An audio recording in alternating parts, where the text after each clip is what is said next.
السلام علیکم ورحمۃ اللہ وبرکاتہ۔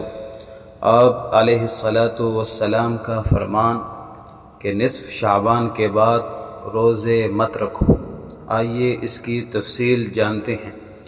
حضرت ابو ہریرہ رضی اللہ تعالی عنہ سے روایت ہے کہ رسول اللہ صلی اللہ علیہ وسلم نے ارشاد فرمایا، اذا بقی نصف من شعبان فلا تصوموا، یعنی جب آدھا شعبان باقی رہ جائے تو روزے مت رکھو۔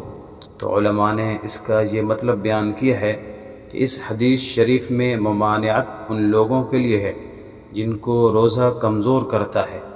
ایسے لوگوں کو اس حدیث شریف میں یہ حکم دیا گیا ہے کہ نصف شعبان کے بعد روزے مت رکھو، بلکہ کھاؤ پیو اور طاقت حاصل کرو تاکہ رمضان المبارک کے روزے قوت کے ساتھ رکھ سکو اور دیگر عبادات نشاط کے ساتھ انجام دے سکو۔ اور نبی کریم صلی اللہ علیہ وسلم چونکہ طاقتور تھے، روزوں کی وجہ سے آپ صلی اللہ علیہ وسلم کو کمزوری لاحق نہیں ہوتی تھی، اس لیے آپ صلی اللہ علیہ وسلم نصف شعبان کے بعد بھی روزے رکھتے تھے۔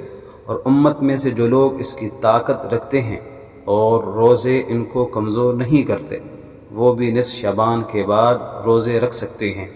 ممانعت صرف ان لوگوں کے لیے ہے جن کو کمزوری لاحق ہوتی ہے۔ معزز سامعین، اس پیغام پر خود بھی عمل کریں اور اپنے دوستوں تک بھی پہنچائیں۔ جزاک اللہ خیرہ۔